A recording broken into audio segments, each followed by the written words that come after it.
గౌరవ పాత్రికేయ మిత్రులకు శుభ సాయంత్రం. ఈరోజు మనం కలవడం చాలా ఆనందంగా ఉంది. నా పేరు చిందేపల్లి మధుసూదన్ రెడ్డి, వైఎస్ఆర్ కాంగ్రెస్ పార్టీ రైతు విభాగ ప్రధాన కార్యదర్శి, నగిరి నియోజకవర్గ పరిశీలకుణ్ణి, ఎన్ఆర్ఈజీఎస్ స్టేట్ కౌన్సిల్ మెంబర్ని.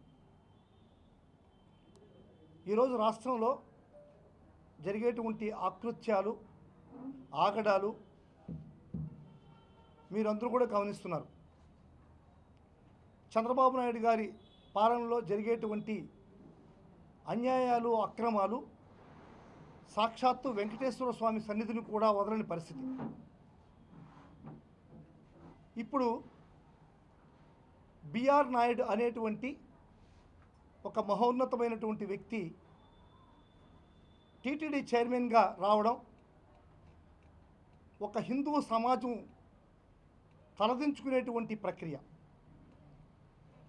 అసలు బిఆర్ నాయుడు అనేటువంటి వ్యక్తి ఎవరు, ఏ విధంగా టీటీడీ చైర్మన్ ఇచ్చారు అనేటువంటిది మనం అందరం కూడా ఆలోచించాలి.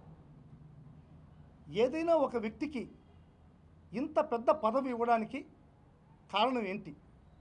టీటీడీ చైర్మన్ అనేటువంటిది చాలా పెద్ద పదవి. రాష్ట్ర స్థాయిలో, దేశ స్థాయిలో, ప్రపంచ స్థాయిలో దానికి ఉన్నటువంటి విలువ, దానికి ఉన్నటువంటి వాల్యూస్ అన్నీ కూడా అంతా ఇంత కాదు.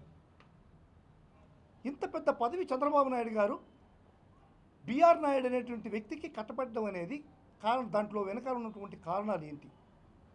ఏదైనా ఒక వ్యక్తికి ఇంత పెద్ద పదవి కట్టబెట్టాలంటే, నేను కూడా రాజకీయాల్లో ఉన్నా ప్రత్యక్షంగా. డాక్టర్ వైఎస్ రాజశేఖర రెడ్డి గారితో రాజకీయాలు చేశా.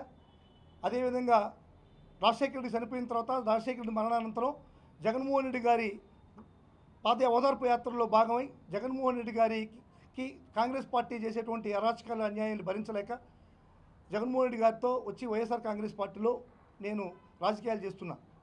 నాకైతే అర్థం కాల ఆయన ఏ విధంగా ఈ పదవి తెచ్చుకున్నాడు అనేటువంటిది. నాకు తెలిసిన రాజకీయ అనుభవం ప్రకారం మూడు దారులు ఉన్నాయి ఆ పదవి రావడానికి. ఒకటి, ఏదైనా ఒక రాజకీయ పార్టీలో పనిచేస్తూ ప్రజల సమస్యల్లో ప్రజలకి అందుబాటులో ఉంటూ ప్రజా సమస్యలు తీరుస్తూ ప్రజాసేవ చేసినటువంటి ఒక వ్యక్తికి కట్టబెట్టడం అనేది ఆనవాయితీ. రాజకీయ పార్టీలు అటువంటి వ్యక్తికి కట్టబెట్టడం ఆనవాయితీ. రెండవ యాంగిల్ వచ్చేకాలికి ముడుపులు. ఇప్పుడు ఉన్నటువంటి ముఖ్యమంత్రికి ఏదైనా ముడుపులు ఇచ్చి వేల కోట్ల రూపాయలు తను దోచిన డబ్బుని ఆ విధంగా రాజకీయ పార్టీలకి ముడుపులు ఇచ్చి ఈ పదవి తెచ్చుకోవడం అనేటువంటిది రెండవది. మూడవది వచ్చేకాలికి వాళ్ళకి అడుగులకు మడుగులతో వాళ్ళకి బ్రోకరేజ్ చేయడం, రాజకీయ నాయకులకు బ్రోకరేజ్ చేయడం. ఈ 3 విధానాల ద్వారా ఇంత పెద్ద పదవులు సాధించవచ్చు అనేది ఒక రాజకీయవేత్తగా, నేను ఒక 20 సంవత్సరాలు రాజకీయాల్లో ఉన్నటువంటి వ్యక్తిగా నా అనుభవం ప్రకారం నేను మీకు చెప్తున్నా. బిఆర్ నాయుడు విషయానికి వస్తే ఎక్కడ కూడా ప్రజా జీవితంలో ఎక్కడ కూడా రాజకీయ పార్టీతో ప్రజా జీవితంలో ఎక్కడ కూడా ప్రజాసేవ చేసినటువంటి దాఖలాలు లేవు లేవు లేవు లేవు. ఇంక ఉండేటి 2 మార్గాలు. ఈ 2 మార్గాల్లో ఏదో ఒక మార్గంలో చంద్రబాబు నాయుడు ఆ పదవి ఇచ్చి ఉండాలి. అది ఏ మార్గం అనేటువంటిది బిఆర్ నాయుడు కానీ చంద్రబాబు నాయుడు కానీ ప్రజలకు నిగ్గు చేసి చెప్పాల్సిన అవసరం వీళ్ళిద్దరి మధ్య ఉంది. చంద్రబాబు నాయుడు గారు చెప్తారా, లేకుంటే బిఆర్ నాయుడు గారు చెప్తారా? ముడుపులు ఇచ్చి ఆ పదవి తెచ్చుకున్నాడా, లేకుంటే ఊడికం చేసి ఆ పదవి తెచ్చుకున్నాడా అనేటువంటిది బిఆర్ నాయుడు చెప్పాలా, లేకుంటే చంద్రబాబు నాయుడు గారు చెప్పాల్సినటువంటి అవసరం ప్రజలకి వాళ్ళిద్దరికీ ఉంది.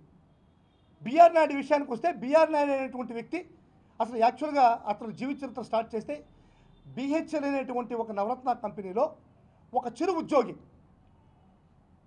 ఈ చిరు ఉద్యోగి టీవీ ఛానల్ స్టార్ట్ చేసేటువంటి స్థాయికి ఒక 10-15 సంవత్సరాలు ఎదిగాడంటే అతను చేసినటువంటి అన్యాయాలు, అక్రమాలు, దొడ్డిదారులు, మోసాలు ఎన్ని. నేను వ్యాపారం చేస్తున్నా, నేను బిహెచ్ఎల్లో పెద్ద కాంట్రాక్టర్ని, కానీ నేను ఈ ఛానల్ పెట్టలేకపోతున్నా. ఎందుకు పెట్టలేకపోతున్నాను? బిఆర్ నాయుడు మాత్రం ఏ విధంగా పెడుతున్నాడు? నీతి నిజాయితీ లేకుండా చేసినటువంటి సంస్కరణల వల్ల ఇటువంటి ఛానల్ పెట్టగలరు. లేకుంటే వేరే దారి ఏదైనా ఉంటే ఈ యూత్కి, అంతర్రాష్ట్ర యూత్కి అంతా కూడా బిఆర్ నాయుడు చెప్పాల్సిన అవసరం ఉంది. లేదు, నేను దుర్దారికి తక్కలేదు, ఇటువంటి విధానాలను అవలంబిస్తే ఈ టీవీ ఛానల్ కదా ఇంకా పెద్ద స్థాయి ఎత్తుకుపోగలరు అనేటువంటిది బిఆర్ నాయుడు ఆంధ్ర రాష్ట్ర యువతకి చెప్పాల్సినటువంటి అవసరం కూడా ఉంది. బిఆర్ నాయుడు బిహెచ్ఎల్లో ఒక చిరు ఉద్యోగి, హైదరాబాద్లో బిహెచ్ఎల్లో పనిచేస్తా ఉన్నటువంటి ఈ బిఆర్ నాయుడు ఇతను బిహెచ్ఎల్లో చేసినటువంటి రోగ్ కార్యక్రమాలు అన్నీ కాదు, చాలా ఉన్నాయి రోగు కార్యక్రమాలు. ఇతని పనులన్నీ కూడా రోగ్ వెరైటీస్. ఈయన చేసినటువంటి ఈ రోగు కార్యక్రమాల వల్ల బిహెచ్ఎల్ ఇతను సస్పెండ్ చేస్తారనేటువంటి ఒక సంకేతకం పంపిస్తే హైయర్ అథారిటీ మీరు నన్ను ఎందుకు సస్పెండ్ చేస్తారని చెప్పి వాలంటరీ రిటైర్మెంట్ తీసుకున్న ఒక మహత్తరమైనటువంటి మహానుభావుడు ఈ బిఆర్ నాయుడు గారు. ఇప్పుడు సరౌండింగ్స్లో బిహెచ్ఎల్ సరౌండింగ్స్లో ఉండేటువంటి చందాపూరు, తెల్లాపూరు, మియాపూరు ఇటువంటి ప్రాంతాలంతా కూడా ఇన్ని బిహెచ్ఎల్లో పనిచేస్తాడు చూడు ఒక ఆయన రోగు ఆ నాయుడు అనేవాడు. అందరూ అదేవిధంగా అనేవాళ్ళు.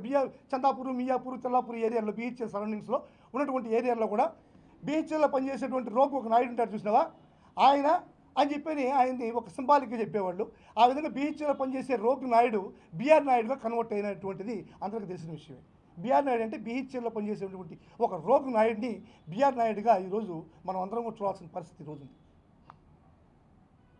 అతనికి ఇంత మహత్తరమైనటువంటి పవిత్రమైనటువంటి ఈ యొక్క టీటీడీ చైర్మన్ అనేటువంటి ఒక పదవిని కట్టబెడితే నేను ఇంతకుముందు కూడా మీ సోదరుల ముందు చెప్పా. శ్రీకాళహస్తిలో రోజా మీద దిష్టి బొమ్మను తగలబెట్టి చెప్పుతో కొట్టినటువంటి జనసేన ఇన్ఛార్జి కోట వినుత అనేటువంటి ఒక లేడీ ఈ విధంగా చేయడం తప్పు. అది పవిత్రమైనటువంటి స్థానం, సాక్షాత్తు శివపార్వతులకు కళ్యాణం జరిగేటువంటి ప్లేసు. ఆ ప్లేసులో ఏ విచక్షణ జ్ఞానాన్ని మరిచి రాజకీయాలు చేయడం, ఈ విధంగా ఒక వ్యక్తిని చెప్పుతో కొట్టడం అనేటువంటిది చాలా అపవిత్రమైనటువంటి ప్లేసు. ఆ అమ్మాయికి ఈ యొక్క కాళహస్తి పవిత్రత, మాడవీధుల పవిత్రత, ఆ పెళ్లి మండపం పవిత్రత తెలియకుండా ఈ విధమైనటువంటి కార్యక్రమాలు చేసింది. ఖచ్చితంగా ఆ అమ్మాయి అనుభవిస్తుంది అనేటువంటిది మీ ద్వారా మీకు కూడా చెప్పినటువంటి విన్నారు మీరు కూడా. శివుడు ఆమెకి ఎటువంటి పరిణామాలను సృష్టించాడో, క్రియేట్ చేసాడో మీరందరికీ తెలుసు. సేమ్ అదే పరిస్థితి ఈరోజు కూడా చెప్తున్నా. బిఆర్ నాయుడు తిరుమలలో మీకు కరుణాకర్ రెడ్డి గారిని విమర్శించండి, లేకుంటే రోజా గారిని డైమండ్ రానేనండి, నేను పడుచుకోను. అది రాజకీయం. ఎక్కడ నీకు ఒక 0.5 ఛానల్ ఉంది, ఆ 0.5 ఛానల్లో ఒక రూమ్ ఉంది, ఆ రూమ్లో ప్రెస్ మీట్ పెట్టు. కరుణాకర్ రెడ్డిని విమర్శించు, జగన్మోహన్ రెడ్డి గారిని విమర్శించు, రోజా గారిని విమర్శించు. విమర్శలో తప్పులేదు, సత్విమర్శలు చేయి, రాజకీయ విమర్శలు చేయి, తప్పులేదు. కానీ నీకు ఇచ్చిన పదవి ఏంటి, నువ్వు మాట్లాడే భాష ఏంటి, నువ్వు మాట్లాడే విధానం ఏంటి? అతి పవిత్రమైనటువంటి దేవదేవుడు పటాలకు ముందర కూర్చొని, పద్మావతి సమేత వెంకటేశ్వర స్వామి పటాలకు ముందర కూర్చొని నువ్వు మాట్లాడేది కరుణాకర్ రెడ్డి గారిని రాస్కేల్ అంటావు. ఒక రాస్కేల్ ఉన్నాడు, టీడీఆర్ బాండ్లో వాడు కూడా జైలుకి వెళ్తాడు. అంటే pre planned. Chandrababu Naidu BR Naidu చేత చెప్పిస్తున్నాడు, ముందుగా ట్యూన్ చేస్తున్నాడు. ట్యూనింగ్. మిథున్ రెడ్డిని అరెస్ట్ చేయడానికి ముందుగా ట్యూనింగ్, ఇంకొక రెడ్డిని అరెస్ట్ చేయడానికి ముందుగా ట్యూనింగ్, ఇప్పుడు కరుణాకర్ రెడ్డి గారిని అరెస్ట్ చేయడానికి ముందుగా ట్యూనింగ్, రోజా గారిని అరెస్ట్ చేయడానికి ముందుగా ట్యూనింగ్. ముందుగా సంకేతాలు పంపిస్తారు చంద్రబాబు నాయుడు. ఎవరో ఒకరి దగ్గర పలానా లీడర్ని మేము అరెస్ట్ చేస్తున్నాం, ఈ విధంగా అరెస్ట్ చేస్తున్నాం, ఈ విధంగా అరెస్ట్ చేయడానికి మేము ప్లాన్ చేస్తున్నాం అనేటువంటిది ప్రజల్లోకి నెమ్మదిగా విషాన్ని పంపించడంలో చంద్రబాబు నాయుడుకు ఉన్నటువంటి తోక పత్రికలు, రోత ఛానళ్ళు చేసేటువంటి ప్రక్రియ ఇది. సాక్షాత్తు దేవుడి దగ్గర కూర్చొని మేము టీడీఆర్ బాండ్లో కరుణాకర్ రెడ్డిని గురించి విమర్శిస్తూ కరుణాకర్ రెడ్డిని అరెస్ట్ చేస్తున్నాం, రోజా గారిని అరెస్ట్ చేస్తున్నాం. కరుణాకర్ రెడ్డి ఈ విధంగా చేశాడు, వాడు రాస్కెళ్ళు, రోజా డైమండ్ రాని. ఏంది నీ భాష? ఒక టీవీ ఛానల్ నడిపే అధిపతివి, సాక్షాత్తు దేవదేవుడికి సాయం చేయడానికి, సేవ చేయడానికి ఒక పవిత్రమైనటువంటి ప్లేస్లో ఉన్నటువంటి నువ్వు ఇటువంటి భాషలు మాట్లాడడం నీకు తగునా? కరుణాకర్ రెడ్డి గారు ఏమీ చేయలేదంటున్నారు. కరుణాకర్ రెడ్డి గారు హిందూ కాదు అంటున్నాడు. కరుణాకర్ రెడ్డి గారు హిందూ కాదని ఎవరు చెప్పారు? పోరాటాల్లోంచి పుట్టినటువంటి నాయకుడు, పోరాట పశ్చిమ ఉండేటువంటి ఒక నాయకుడు, పోరాట తత్వం ఉండేటువంటి ఒక నాయకుడు, కమిట్మెంట్ ఉండేటువంటి ఒక నాయకుడు. పోరాట తత్వానికి దైవభక్తికి ఏమైనటువంటి లింక్ ఉందా బిఆర్ నాయుడు గారు? నీకు బోడిగుండికి మోకాలికి తేడా తెలియదు. పోరాట పద్ధతికి దైవభక్తికి తేడా కూడా తెలుసుకోకుండా నువ్వు టీటీడీ చైర్మన్ అవ్వడం హిందువులు చేసుకున్నటువంటి ఒక దౌర్భాగ్యమైనటువంటిది మీ ద్వారా నేను తెలియజేస్తున్నా. కరుణాకర్ రెడ్డి గారి హయాంలో డాక్టర్ వైఎస్ రాజశేఖర రెడ్డి గారి సీఎంగా ఉన్నటువంటి కాలంలో టీటీడీలో జరిగినటువంటి సంస్కరణలు ఎన్నున్నాయనేటువంటిది మీకందరికీ నాకన్నా బాగా తెలుసు. అయినా కానీ చెప్పక తప్పదు. ఎందుకంటే కరుణాకర్ రెడ్డి గారు ఇవన్నీ చేశారని మీ ద్వారా ప్రజలకు తెలియజేయాలి. ఈరోజు టీటీడీలో ప్రతిష్టాత్మకమైనటువంటి ఎస్వీబీసీ ఛానల్ చాలా ప్రతిష్టాత్మకం. ఈరోజు నువ్వు టీవీలో కూర్చొని మాట్లాడుతున్నావు టీటీడీ తరఫున. దైవ కార్యక్రమాలన్నీ కూడా ఈరోజు ప్రపంచవ్యాప్తంగా వెళ్తున్నాయి. టీటీడీ కార్యక్రమాలన్నీ కూడా ఈరోజు ప్రపంచవ్యాప్తంగా వెళ్తున్నాయి.